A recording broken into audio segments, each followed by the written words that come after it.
प्रिय प्रेक्षकांनो, माता लक्ष्मी म्हणते ह्या 5 वस्तू कधीच दुसऱ्यांना देऊ नयेत. आपल्या हातून दान म्हणून दिलेल्या 5 वस्तूंमुळे आपल्याला मोठ्या अडचणींचा सामना करावा लागू शकतो. तर चला, आज आम्ही तुम्हाला माता लक्ष्मीकडून ऐकलेली एक प्राचीन गोष्ट सांगत आहे. या गोष्टीतून तुम्हाला समजेल की एखाद्या स्त्रीने आपल्या घरातील कोणत्या वस्तू दुसऱ्यांना देऊ नयेत. ज्या स्त्रीने या वस्तू दुसऱ्यांना दिल्या त्या घरातून माता लक्ष्मी निघून जाते. त्यामुळे मित्रांनो, ही कथा गोष्ट पूर्णपणे नक्की ऐका, कारण अधुरं ज्ञान विषासारखं घातक असतं, असं आपल्या पुराणामध्येही सांगितलं आहे. जो कोणी ही गोष्ट पूर्ण ऐकतो त्याची झोळी माता लक्ष्मी आनंदाने भरवून देते.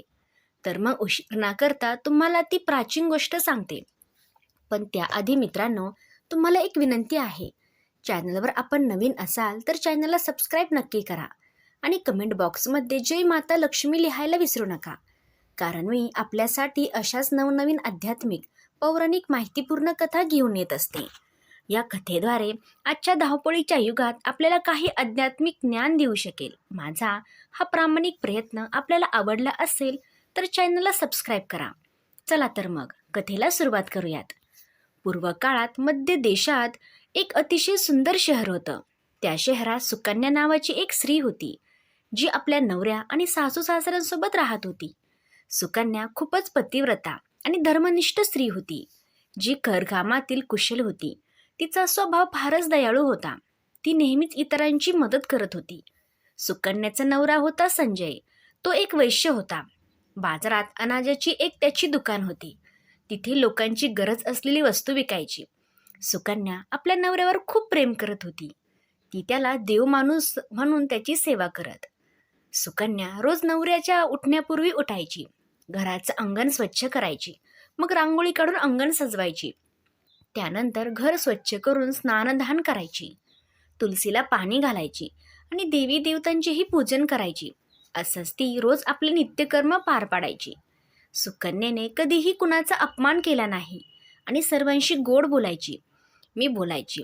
सगळे लोक सुकन्याला पाहून म्हणू लागले की ही तर अगदी लक्ष्मीचं रूप आहे. तिच्या गुण चांगला गुणधर्म आहे. ती आपल्या कुटुंबाची किती छान काळजी घेत आहे. शिवाय सुकन्या दारधर्म करताना कधीही मागे हटत नसे. तिच्या दाराशी जे कोणी यायचं ती त्याला नक्की काहीतरी दान द्यायची.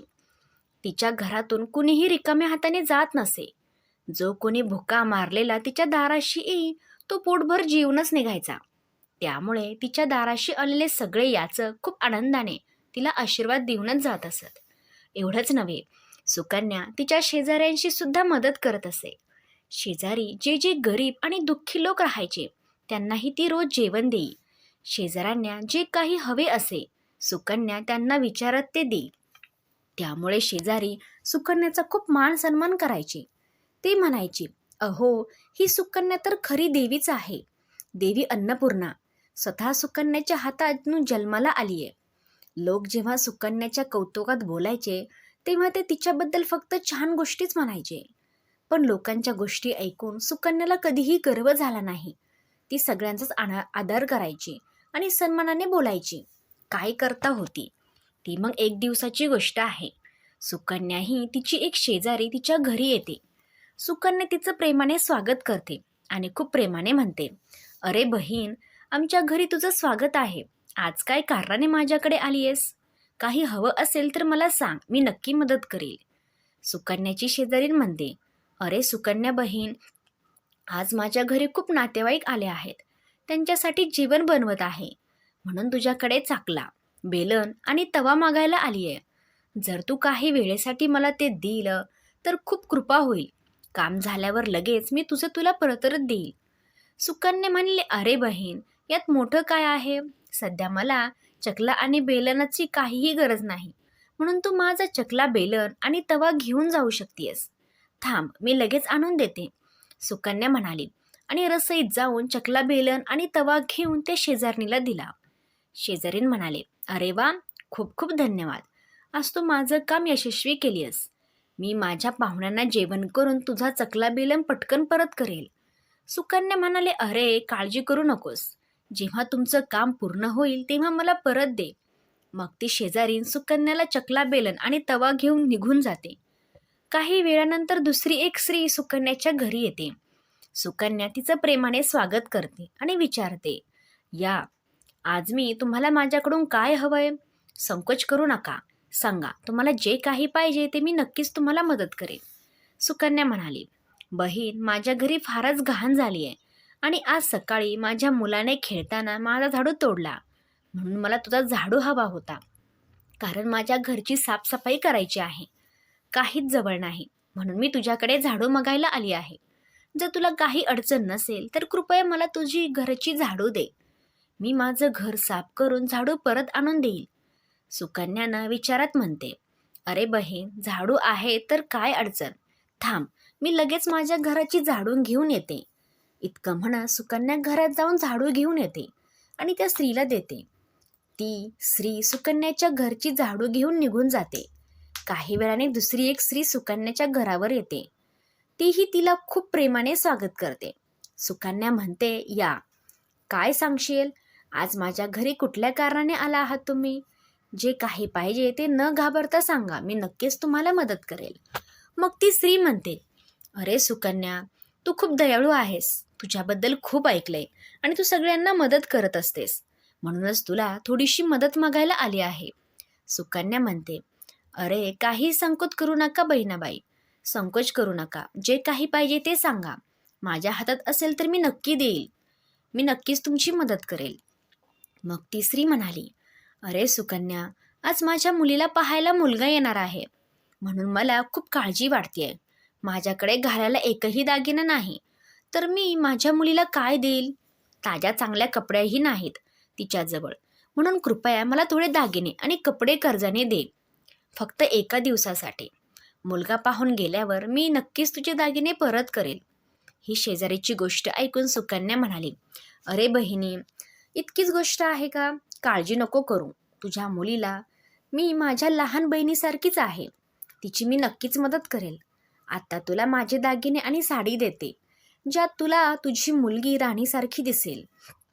मग सुकन्या आज जाते, दागिने आणि साडी घेऊन येते आणि त्या शेजारणीला देते. ती शेजारी आनंदाने सुकन्याचे दागिने आणि साडी घेऊन जाते. मग संध्याकाळ होते आणि दुसरी शेजारी सुकन्याच्या घरी येते. सुकन्या तिला खूप प्रेमाने तिचे स्वागत करते आणि म्हणते, या या काकू, आज तुमच्या कशासाठी माझ्या घरी आला आहात सांगा. मी तुझी काय मदत करू शकते? तुम्हाला जे काही पाहिजे असेल ते संकोच न करता मला मागा. मी नक्कीच तुमची मदत करेल. ती शेजारीण म्हणाली, अरे सुकन्या, तू खरंच खूप दयाळू आहेस आणि सगळ्यांची मदत करतेस, म्हणून मी तुझ्याकडे आले आहे. माझं बाळ भुकेलेलं आहे आणि त्याला दूध प्यायला नाही, म्हणून मी तुझ्याकडे दूध मागायला आले होते. थोडंसं दूध मिळालं तर खूप उपकार होतील. सुकन्या म्हणाले, अरे यात काय मोठं, घे, आत्ता मी तुला दूध घेऊन देते. सुकन्या स्वयंपाकघरात गेली, थोडंसं दूध आणलं आणि त्या शेजारणीला दिलं. ती शेजारीण आनंदाने दूध घेतलं आणि निघून गेली. अशा प्रकारे सुकन्या आपल्या सर्व शेजाऱ्यांची मदत करते आणि आनंदाने घरकामात लागते. नंतर रात्री तिचा नवरा घरी परततो. सुकन्या नवऱ्याला नमस्कार करते आणि त्याची चांगली सेवा करते. रात्री दोघेही आनंदाने झोपतात. दुसऱ्या दिवशी जेव्हा ते उठतात त्यांना एक वाईट बातमी ऐकायला मिळते. एक माणूस धावतच सुकन्याच्या घरी येतो आणि तिच्या नवऱ्याला सांगतो, अरे भाऊ, काल रात्री कुणीतरी तुझी दुकान लुटलीये, सगळा माल गायब झालाय.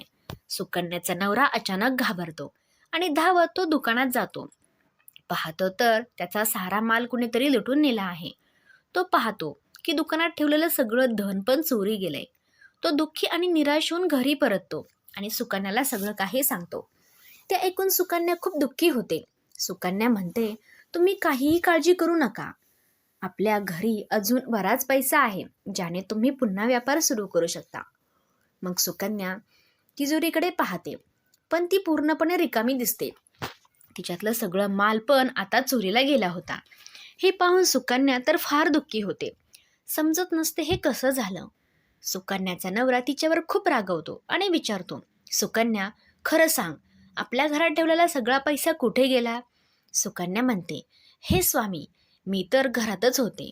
सगळा पैसा तिजोरीतच होता. कोण चोरी करून नेलं ते मलाही कळत नाहीये. कृपया थांबा, आपण नक्की काहीतरी उपाय शोधूयात. सुकन्याचा नवरा म्हणतो, तुझ्या लोकांना घरात बोलवून जेवण घालतेस ना, अनोळखी लोकांना घरात आणतेस. त्यांचं फळ म्हणजे तुझ्या मूर्खपणामुळे आज आपल्याला हा दिवस पाहायला मिळतोय. नेहमीच कुणाला ना कुणाला दान देत असतेस. त्यातला कुणीतरी आपल्या घरचं सगळं पैसा चोरलाय. रागात सुकन्याचा पती तिला चांगलं वाईट म्हणतो. सुकन्याची सासूही तुला जोरदार ओरडते आणि म्हणते, तुझ्या शेजाऱ्यांना घरची वस्तू देत राहतेस. तिचा न करता कोणतीही मदत करतेस. त्यातलं कुणीतरी सगळा पैसा चोरलाय. घरातील सगळे लोक सुकन्याला चांगलं वाईट म्हणू लागतात. मग सुकन्या आपल्या पतीला सात्वत देत म्हणते, हे नाथ, मी काही दागिने आपल्या शेजाऱ्याला दिले होते. मी त्यांच्याकडून दागिने परत आणणार आहे. मग सुकन्या त्या गरीब शेजारणीच्या घरी जाते. तेव्हा पाहते तर तिथे कुणीच नाही. ती स्त्री पण घर सोडून सुकन्याचे दागिने घेऊन निघून गेली. सुकन्या निराश होऊन घरी परतते आणि आपल्या नवऱ्याला सगळं काही सांगते. सुकन्याची गोष्ट ऐकून तिचा नवरा रागाने फटकारून उठतो आणि सुकन्याला चांगलंच दुर्दैवाने म्हणू लागतो. सुकन्याचा नवरा म्हणतो, तुझ्या मूर्खपणामुळे मला आज हा दिवस पाहावा लागतोय. तू नेहमी कुणाला तरी दान देत बसतेस आणि त्यातला कुणीतरी आपल्या घरचं सगळं पैसा चोरून घेतलाय. सुकन्या, तू तर फारच मूर्ख आहेस, कारण आपली सगळी संपत्ती, वैभव गेलंय तुझ्या दानापानाऐवजी, आणि या सवयीमुळे आपल्यावर ही मुसीबत आली आहे. आता तू या घरात राहू शकत नाही. तू ताबडतोब या घरातून निघून जा. सुकन्या म्हणते, हे नाथ, तुमच्याशिवाय माझ्या जगात कोणीही नाही. मी तुम्हाला सोडून कसं जाईन? सुकन्या आपल्या नवऱ्याकडे हात जोडून विनवणी करते, पण नवरा तिचं एकही ऐकत नाही आणि तिला घरातून धक्का देऊन बाहेर ढकलतो आणि म्हणतो, आता तू या घरातून निघून जा. कधीही परत येऊ नकोस. सुकन्या पुन्हा हात जोडून म्हणते, हे स्वामी, असं म्हणू नका. मी काही चुकीचं केलं नाही. तुझ्या विना मी जगू शकत नाही. मला घरातून बाहेर काढू नका. पण सुकन्याचा नवरा तिचं काहीही ऐकत नाही आणि तिला घरातून धक्के मारून काढून टाकतो. म्हणतो, आता तू या घरातून निघून जा आणि परत कधीच येऊ नकोस. हवं तर नदीत उडी मारून आपला जीव घे, पण आता तू या घराच्या बाहेर राहू शकत नाही. मग सुकन्या दुःखी होऊन रडत रडत आपल्या नवऱ्याच्या घर सोडून निघून जाते. चालत चालत सुकन्या माता लक्ष्मीच्या देवळात जाते आणि तिथे माता लक्ष्मीला प्रार्थना करून म्हणते, हे देवा, मी काय पाप केलंय ज्यामुळे माझ्यावर असे वाईट वागणूक झाली आहे? हे मा लक्ष्मी, मी तर तुझी रोज पूजा करत होते, तरीही तू माझं घर का सोडून गेलीयस? कृपया मला सांग आई, मी काय चूक केली आहे जिच्यामुळे तू माझ्याशी रुसलीयस? मग सुकन्या तिथेच बसून विचार करू लागली. जर माझ्या नवऱ्याने मला स्वीकारलं नाही तर मी जगात काय करेल? जर माझ्यामुळे माझ्या नवऱ्याला त्रास झाला असेल तर मला जगण्याचा काहीही अधिकार नाही. एवढा विचार करून सुकन्या स्वतःचा प्राण देण्यासाठी नदीकडे निघाली. नदीजवळ पोहोचून सुकन्या आता लक्ष्मीला प्रार्थना करू लागली, हे लक्ष्मी, आता मी माझे प्राण देणार आहे. जर माझ्याकडून तुझ्या पूजेमध्ये कोणतीही कमी राहिली असेल, माझ्याकडून कोणतीही चूक झाली असेल तर कृपया मला माफ कर. मी माझ्या नवऱ्याशिवाय जगू शकत नाही, म्हणून आता मी या नदीत उडी मारून माझे प्राण देणार आहे. एवढं सांगून सुकन्या नदीत उडी मारायला तयार असते की अचानक साक्षात आई त्या ठिकाणी प्रगट होते. माता लक्ष्मी सुकन्याला म्हणतात, थांब सुकन्या, तू काय करत आहेस? सुकन्या डोळे उघडते आणि पाहते की आई लक्ष्मी सरळ तिच्या समोर उभी आहे. ती लगेच हात जोडून नमस्कार करते. आई लक्ष्मीच्या दर्शनाने ती खूप आनंदी होते आणि म्हणते, हे आई, मला माफ कर. मी खूप मोठं पाप करायला चाललंय. मा लक्ष्मी म्हणते, हे सुकन्या, माणसाने स्वतःचा जीव कधीही गमावू नये. कितीही प्रचंड संकट असली तरीही आत्महत्या करणं आणि कुणाला ते करण्यास भाग पाडणं हे दोन्ही खूप मोठे पाप आहेत. या पापातून सुटका तुम्हाला फक्त नरकातील सर्वात कडक शिक्षा भोगूनच मिळते. देवाने तुम्हाला दिलेलं शरीर वाया घालवू नये.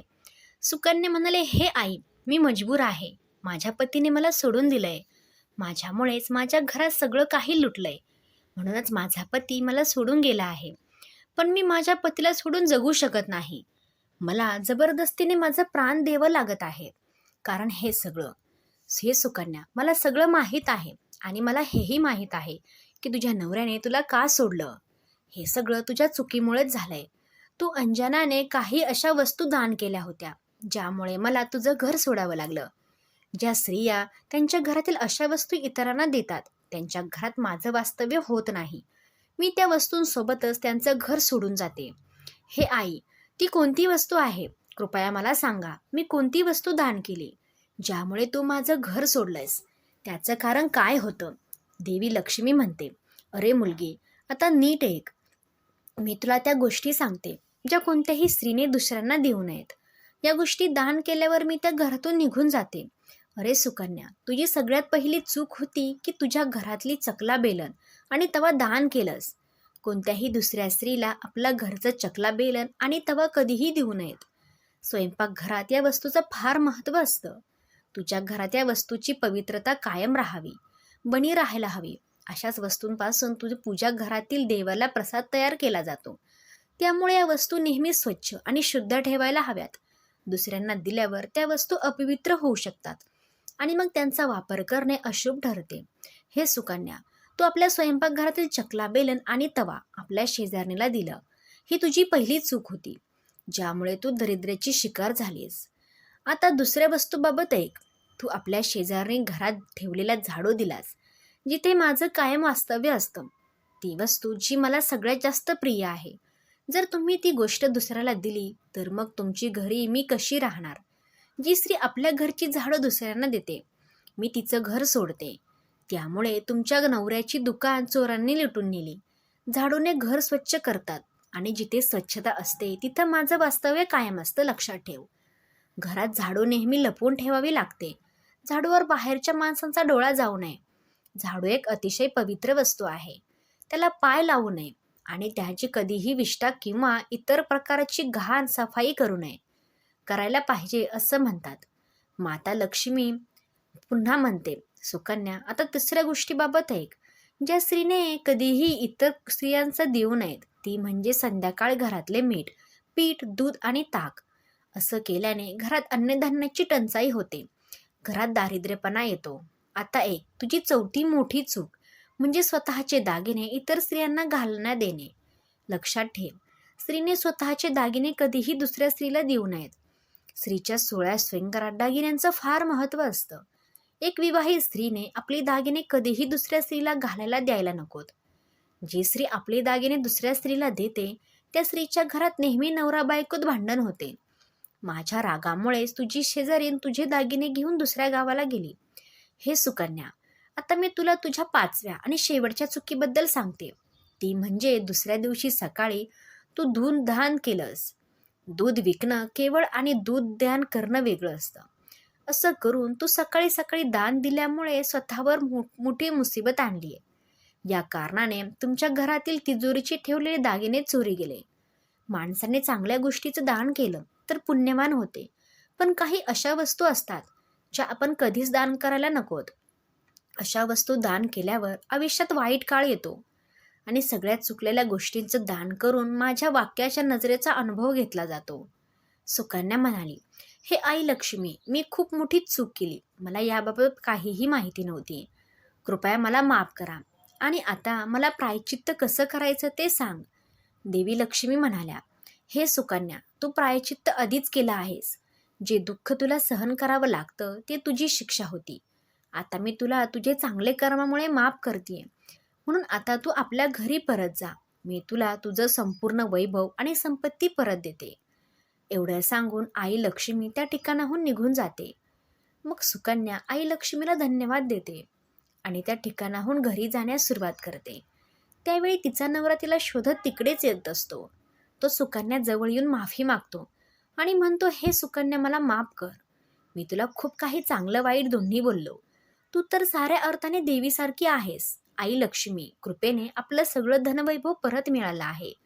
ज्यांनी आमचं धन लुटलं होतं त्यांनी सगळ्यांनी आमचं धन परत दिलं आणि तुमचं नाव घेतलं, माफी मागितली.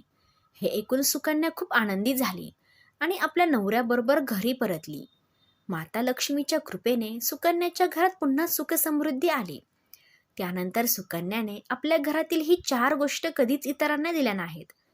तर मित्रांनो, अशा आहेत. तुम्हाला ही कथा आवडली असेल, व्हिडिओला आवडली असेल तर लाईक नक्की करा आणि कमेंटमध्ये जय माता लक्ष्मी लिहायला विसरू नका. तसेच चॅनलला सबस्क्राईब करायला विसरू नका. आपल्या सगळ्यांचे खूप खूप आभार की आपण शेवटपर्यंत ही कथा ऐकली. धन्यवाद.